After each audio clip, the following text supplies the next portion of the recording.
Hello friends, welcome back to my channel.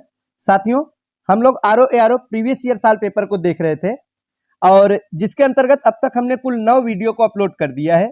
आज है 10वां video और आज के इस वीडियो में हम लोग उत्तर प्रदेश समीक्षा अधिकारी, सहायक समीक्षा अधिकारी प्री एग्जाम 2021 का जो पेपर हुआ था, सामान्य हिंदी का जो पेपर हुआ था, उसके प्रश्नों को आज हम लोग सॉल्व करेंगे।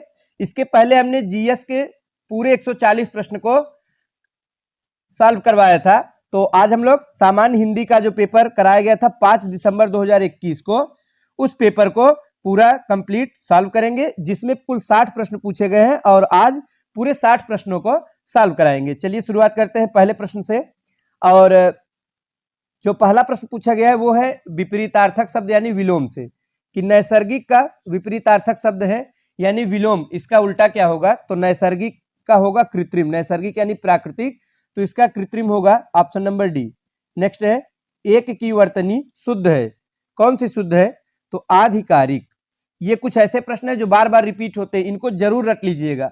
आधिकारिक नहीं होता है, आधिकारिक, मात्रा का भी ध्यान देना है। नेक्स्ट है वह कवि जो तत्काल कविता करे, उसके लिए एक शब्द क्या है? तो जो तत्काल कविता करे उसके लिए होता है आशु कवि। क्या होता है? आशु कवि। ध्यान दीजिएगा, जो तत्काल कविता करे उसे हम आशु कवि कहते हैं, एक शब्दों में। ऑप्शन नंबर डी है। नेक्स्ट है इनमें से वसुधा का पर्यायवाची शब्द क्या है? वसुधा यानी पृथ्वी, तो पृथ्वी का पर्यायवाची क्या होगा? तो सही जवाब होगा विपुला। ऑप्शन नंबर ए क्या होगा? विपुला। आप देख सकते हैं वसुधा का पर्यायवाची है, भू होगा, इला होगा, भूमि, धरती, धरित्री, धरणी, वसुंधरा, ये कुछ पर्यायवाची शब्द है। नेक्स्ट है करपट का तद्भव क्या है? करपट एक तत्सम शब्द है, तो इसका जो तद्भव होगा वो होगा कपड़ा। करपट का कपड़ा, करपट का क्या होगा साथियों? कपड़ा होगा। ये रिपीटेड प्रश्न है, जरूर रिपीट हो सकता है, याद रखिएगा। नेक्स्ट है इनमें से खेलना शब्द से बना विशेषण क्या है? तो खेलना से जो विशेषण बनेगा वो होगा खिलाड़ी। खेलना से क्या बनेगा? खिलाड़ी बनेगा। चंद्रहास का पर्यायवाची शब्द क्या है साथियों? तो चंद्रहास का तलवार, ये तलवार का एक पर्यायवाची शब्द है। ऑप्शन नंबर बी हमारा सही जवाब हो जाएगा। अगला प्रश्न है निम्नलिखित में एक शब्द विशेषण नहीं है, तो कौन सा विशेषण नहीं है? तो अचार जो है ये विशेषण नहीं है। फिर क्या है साथियों? अचार जो है ये साथियों विशेषण शब्द नहीं है। अकूत, अकड़, अचंड ये विशेषण शब्द है। चलिए बढ़ते हैं अगले प्रश्न की तरफ। नेक्स्ट है 100 गुना लंबा, इसमें विशेषण का कौन सा भेद है? तो विशेषण के भेद से भी प्रश्न पूछा जाता है। तो आवृत्तिवाचक, आप देख सकते हैं जैसे 100 गुना, 2 गुना, 10 गुना, ये सभी कैसे हैं? तो ये आवृत्तिवाचक विशेषण होते हैं। अगला प्रश्न है सब कुछ जानने वाला, इसे क्या कहेंगे? तो बड़ा आसान है, सर्वज्ञ। सब कुछ जो जानता है वो है सर्वज्ञ। ऑप्शन नंबर सी सही होगा। आगे है कि इनमें से प्रथम का उपयुक्त विपरीतार्थक शब्द क्या होगा? तो प्रथम यानी पहले स्थान पर, तो इसका विलोम होगा अंतिम। ऑप्शन नंबर सी, प्रथम का अंतिम। निम्नलिखित में एक वाक्य जो शुद्ध है वो कौन सा है? तो इसमें से जो शुद्ध वाक्य है वो है उसने मुक्त हस्त धन लुटाया, यही वाला शुद्ध है। Option number B. आगे उत्तराधिकार में प्राप्त जो संपत्ति है उसके लिए एक शब्द क्या होगा? ये प्रश्न साथियों 2 से 3 बार रिपीट हुआ है, तो आप जरूर इसको याद करिएगा। सभी प्रश्न वैसे आपको देखना है, ऐसे प्रश्न रिपीट होने की पूरी संभावना है। तो रिक्त कहते हैं साथियों, धरोहर मत लगा के चले आइएगा। उत्तराधिकार में जो प्राप्त संपत्ति है उसे कहते हैं रिक्त। ऑप्शन नंबर सी हमारा सही जवाब होगा, रिक्त हो जाएगा। अगला प्रश्न है चोर का पर्यायवाची शब्द क्या है? ये अच्छा प्रश्न है। तो खनक होता है। चोर का अगर पर्यायवाची शब्द की बात की जाए तो खनक चोर का पर्यायवाची शब्द है। Option number A. नेक्स्ट है पांडु शब्द विशेषण की दृष्टि से क्या है साथियों? तो ये विशेषण और विशेष दोनों है। पांडु क्या है? विशेषण और विशेष दोनों प्रकार से प्रयुक्त किया जाता है। अगला प्रश्न है निम्नलिखित में एक वर्तनी शुद्ध है, कौन सा शुद्ध है? तो कवयित्री। ये प्रश्न भी बार बार पूछा जाता है, तो प्रायः क्या करते हैं कि कवयित्री लिखा होता है और जो अच्छे से नहीं पढ़ा रहता वो यही टिक करके आता है, जिससे गलत हो जाता है। कवयित्री नहीं होता है, कवयित्री होता है, मात्रा भी ध्यान दीजिएगा। नेक्स्ट वर्तनी की दृष्टि से शुद्ध शब्द है तो परीक्षा, जो ऑप्शन नंबर सी लिखा गया, सरल प्रश्न है। आगे है बिना पलक झपकाए, इसके लिए एक शब्द क्या होगा? तो निर्निमेष होगा। बिना पलक झपकाए इसके लिए निर्निमेष होता है। आप लोग भी प्रश्न हमारे साथ सॉल्व करते चलिए और जिससे आपका अनुमान लग सके, आकलन किया जा सके कि आप कितने प्रश्न इसमें से पहले से आपको उत्तर पता थे। यानी कि लगभग 55 प्लस प्रश्न आपको सही करने हैं। नेक्स्ट है प्रश्न संख्या 19 जो है 19, इसमें अनुरक्ति का विपरीतार्थक क्या है यानी विलोम क्या हो जाएगा। अनुरक्ति का होगा विरक्ति, अनुरक्ति विरक्ति, अनुरक्ति विरक्ति। निम्नांकित में एक वाक्य जो कि शुद्ध है वो कौन सा है, तो इसमें से बिना टिकट यात्रा दंडनीय है, यही वाला शुद्ध है। पहला वाला देखिए, मैं अनेकों बार विदेश गया, अनेकों खुद ही विशेष वो है, मतलब कि बहुवचन है, तो अनेकों नहीं होता, अनेक होता है। तो ये छोटी छोटी गलतियां हैं, आप लोग इसको पढ़िएगा, सब पता चल जाएगा। नेक्स्ट है, जो ईश्वर में विश्वास रखता हो तो उसे तो आस्तिक कहते हैं, सभी जानते हैं, बड़ा ही आसान प्रश्न है। ईश्वर में जो विश्वास रखता है या ईश्वर को मानता है वो है आस्तिक, जो न मानता हो वो है नास्तिक। ऑप्शन नंबर बी सही जवाब है। नेक्स्ट है, निम्नलिखित में विशेष शब्द है, विशेष शब्द है मानस, क्या हो जाएगा साथियों, मानस। आइए बढ़ते हैं अगले प्रश्न की तरफ। अनुग्रह का उपयुक्त विपरीतार्थक यानी विलोम शब्द क्या होगा, अनुग्रह का हो जाएगा विग्रह, अनुग्रह का विग्रह। चलिए देखते हैं हमारा अगला प्रश्न क्या है।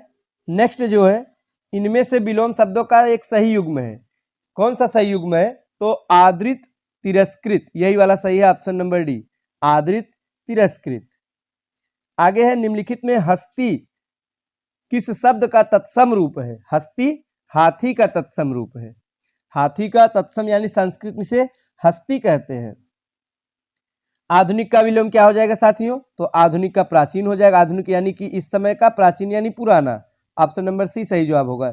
जो युद्ध में स्थिर रहता है उसके लिए एक शब्द क्या होगा, तो युधिष्ठिर, युधिष्ठिर का अर्थ ही होता है कि युद्ध में स्थिर रहने वाला।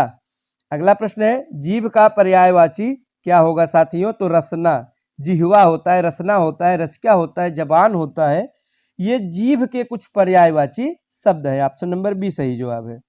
प्रताप सिंह का घोड़ा काला है, इसमें काला शब्द विशेषण की दृष्टि से है, कैसा विशेषण है साथियों, तो विधेय विशेषण है, ऑप्शन नंबर सी है, विधेय विशेषण। विधेय क्या है, जो कि विशेष्य और क्रिया के बीच में आए, तो वो है विधेय विशेषण, option number C. Next, Prayagraj में 10वां व्यक्ति कोरोना पीड़ित है, इसमें 10वां क्या है, ये कोरोना पीरियड के समय का प्रश्न देखिए साथियों, उसी से रिलेटेड बन गया है। हमको बताना है 10वां जो शब्द आया है ये क्या, कैसा है, तो क्रमवाचक विशेषण। 10वां क्या है, ये क्रमवाचक विशेषण है, ऑप्शन नंबर बी हमारा सही जवाब है। तिमिर का पर्यायवाची क्या है, प्रश्न संख्या 31 है। तिमिर यानी रात्रि या अंधकार होता है साथियों, तिमिरतम, अंधेरा, तमिस्त्र, ये सब है, तो रात्रि नहीं होगा साथियों। रात्रि का जो अलग अलग पर्यायवाची है वो है, जैसे रात, निशा, विभावरी, निशीथ, यामिनी, सरवरी। तिमिर यानी अंधकार से होता है, अंधेरा, तमिस्त्र, ये सभी है।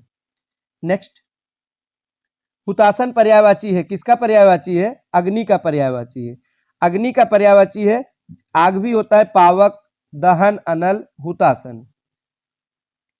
किस शब्द की वर्तनी अशुद्ध है, इसमें से याज्ञवल्क्य वाला अशुद्ध है, सही क्या होगा, सही होगा याज्ञवल्क्य, यहाँ पर आधा क के बाद यह होना चाहिए था, वल्क्य। ये साथियों ये भी रिपीटेड वाले प्रश्न है, ध्यान दीजिएगा कैसे लिखा है, आप लोग एक एक अक्षर को ध्यान देना है। याज्ञवल्क्य, आधा ल, आधा का, फिर ये होगा लास्ट में, याज्ञवल्क्य। नेक्स्ट है, चौथा का तत्सम क्या होगा, तो चौथा का तत्सम होगा चतुर्थ, चौथा का तत्सम चतुर्थ, ऑप्शन नंबर डी सही होगा। अब हमारा प्रश्न संख्या 35 है कि घोड़ा का उपयुक्त तत्सम क्या है, तो घोड़ा का घोटक होगा, ऑप्शन नंबर बी। साथियों यहाँ पे ध्यान दीजिएगा, जल्दबाजी करेंगे तो गलत होगा, कैसे, जैसे आप लोग ध्यान नहीं दिए, अश्व आपको दिखा, तुरंत आपने गोला मार के चले आए आप, गलत हो गया। अश्व नहीं होगा, क्योंकि उपयुक्त तत्सम पूछा है, तो घोड़ा का जो घोड़ा शब्द है घोटक से बना हुआ है, तो घोटक हो जाएगा, ऑप्शन नंबर बी। और अश्व, बाज, तुरंग, ये सभी पर्यायवाची शब्द है घोड़ा का। आगे है कि आवर्तक का विपरीतार्थक क्या होगा साथियों, आवर्तक का अनावर्तक होगा, ऑप्शन नंबर बी हमारा सही जवाब हो जाएगा। जो किसी विषय का ज्ञाता हो उसके लिए एक शब्द क्या होगा, तो विशेषज्ञ होगा, जो किसी विषय का ज्ञाता उसे विशेषज्ञ कहते हैं। बिजली का पर्यायवाची शब्द क्या होगा, तो साथियों बिजली का पर्यायवाची होता है Damini, option number D Damini होगा। नेक्स्ट है, अपर्णा शब्द का पर्यायवाची क्या है? पार्वती। पार्वती के लिए अपर्णा शब्द का प्रयोग किया गया था। ऑप्शन नंबर डी हमारा सही जवाब हो जाएगा। नेक्स्ट है निम्नलिखित विकल्पों में से चंचरीक शब्द का पर्यायवाची चुनिए। तो आप पढ़े होंगे, जरूर जानते होंगे, चंचरीक भौरे को कहते हैं, यानी भ्रमर को। जैसे भौरा है, लंपट है, मधुप है, कामुक है, अली, अली भी इसे कहते हैं, दुर्येफ कहते हैं।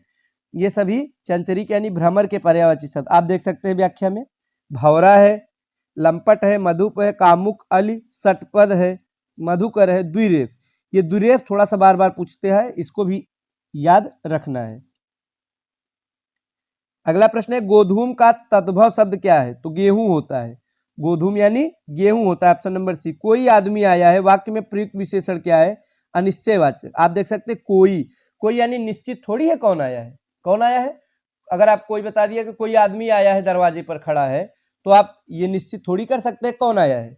तो अनिश्चयवाचक विशेषण है। Option number A. नेक्स्ट है कि गौरव का विपरीत अर्थक यानी कि विलोम शब्द क्या होगा? गौरव का लाघव होता है।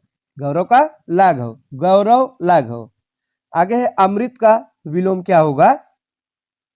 ये तो आसान है, अमृत का विष, सब जानते हैं। Option number D. सदाचार का विलोम बताना है आपको। सदाचार का हो जाएगा साथियों कदाचार। सदाचार, कदाचार, सत आचार, फिर यहाँ पे कदाचार, इसका होगा ऑप्शन नंबर बी हमारा सही जवाब होगा। आइए बढ़ते हैं अगले प्रश्न की तरफ। प्रश्न संख्या 46 है कि निम्नलिखित में तद्भव शब्द क्या है? तद्भव की बात की गई है, तो गयंद जो है ये तद्भव शब्द है। गयंद क्या है? तद्भव शब्द है। गयंत का अर्थ होता है गजेंद्र या हाथी। नेक्स्ट, जो तोला जा सके उसे क्या कहेंगे? परिमेय। जिसे हम तोल सकते हैं वो परिमेय के रूप में जाना जाता है। नेक्स्ट, कम बोलने वाला, इसके लिए एक शब्द क्या होगा? तो जो कम बोलता है उसे कहते हैं मितभाषी। कम बोलता है उसे कहेंगे मितभाषी। निम्नांकित में तद्भव शब्द को चुनना है हमें, तो बांझ जो दिया गया यही तद्भव है। Option number B. जिसकी आशा न की गई हो उसके लिए एक शब्द क्या होगा? अप्रत्याशित। कहते हैं ना कि जिसकी आशा न की गई हो तो अप्रत्याशित हो गया। ऑप्शन नंबर बी हमारा सही जवाब होगा। आइए बढ़ते हैं अगले प्रश्न की तरफ। प्रश्न संख्या 51 है साथियों। शुद्ध वर्तनी वाला शब्द क्या है? इसमें से शुद्ध वर्तनी वाला शब्द हमको चुनना है, तो अधीन होता है। ऑप्शन नंबर बी अधीन। ध्यान दीजिएगा, ध में बड़ी की मात्रा है, बाकी गलत है। जैसे अधीन छोटी, ये गलत है। आधीन नहीं होता, ये भी गलत है। और आधीन, इसमें तो मात्रात्मक त्रुटि है। नेक्स्ट, निम्नलिखित में तद्भव शब्द क्या है? तद्भव शब्द क्या है साथियों? तो दाढ़ी तद्भव। तद्भव यानी हमने पहले भी आपको बताया था, बोलचाल में जो प्रयुक्त किए जाते हैं वे सब तद्भव कहलाते हैं। जैसे जो कि तत्सम से निकले हैं। जैसे हम लोग पेड़ कहते हैं, वृक्ष नहीं कहते हैं बोलचाल में, तो वृक्ष है तत्सम, पेड़ हो गया तद्भव। तो इस प्रकार से ऑप्शन नंबर डी दाढ़ी जो है ये तद्भव है। प्रश्न संख्या 53 है कि निम्नलिखित शब्दों में से तत्सम शब्द क्या है? तत्सम शब्द पूछा गया है साथियों, तो यौवन, जो यौवन है वो तत्सम शब्द है।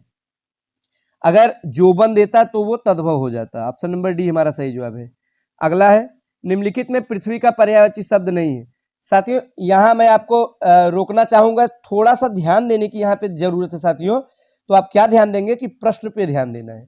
आप देखिए यहाँ पे पूछा गया पृथ्वी का पर्यायवाची शब्द नहीं है। ये जो नहीं शब्द है यही ज्यादा महत्वपूर्ण है। कभी कभी इसको जल्दबाजी में नहीं देखते। पर्यायवाची शब्द क्या है तो उसको लगा के चले जाते हैं, इला लगा देंगे, कोई भी आप लगा देंगे, जिससे गलत हो जाएगा। यहाँ पे नहीं पूछा गया है, तो अचल नहीं है। अचल पृथ्वी का नहीं है। अचला अगर होता तो पृथ्वी का हो जाता। तो इला पृथ्वी का पर्यायवाची है, अचला है, अवनी है। अचल अगर किसका है तो अचल साथियों ये अविचल, अटल, अडिग, ये सब अचल के पर्यायवाची हैं। Option number C. नेक्स्ट है एक वाक्य में विशेषण अशुद्ध है, वो क्या है? तो सुंदरी लड़की, यही वाला अशुद्ध है। सुंदरी लड़की गलत होगा, सुंदर लड़की होता है। अब सुंदरी जब प्रयोग हो गया तो लड़की का प्रयोग ही उसके साथ नहीं करना है, तो सुंदर लड़की होता है। ऑप्शन नंबर ए सही जवाब है। नेक्स्ट है निम्नलिखित में तत्सम शब्द क्या है? तो तत्सम शब्द की बात की गई तो पंक्ति जो है ये तत्सम शब्द है। ऑप्शन नंबर ए हमारा सही जवाब होगा। आइए बढ़ते हैं, कुछ ही प्रश्न बचे हुए हैं साथियों। प्रश्न संख्या 57 की तरफ हम बढ़ेंगे। 57 है इनमें से शुद्ध वर्तनी का शब्द क्या है? तो अनुकूल जो है शुद्ध है। रचयिता में गलत है, यह होना चाहिए था। चिन्ह में गलत है। अनाधिकार नहीं, अनधिकार होता है। इसमें से शुद्ध है अनुकूल। आइए देखते हैं प्रश्न संख्या 58 में क्या पूछा गया है।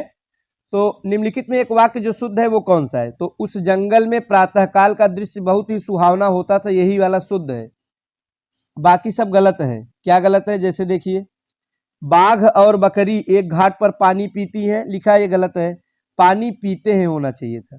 उन्होंने इस बात पर आपत्ति प्रकट की, इसमें गलती है कि आपत्ति की होगा, प्रकट नहीं होगा। तमाम देश भर में यह बात फैल गई, तो तमाम गलत शब्द है, यहाँ पे संपूर्ण देश में यह बात फैल गई, ऐसा होना चाहिए था। आगे है, वर्तनी की दृष्टि से शुद्ध शब्द कौन सा है।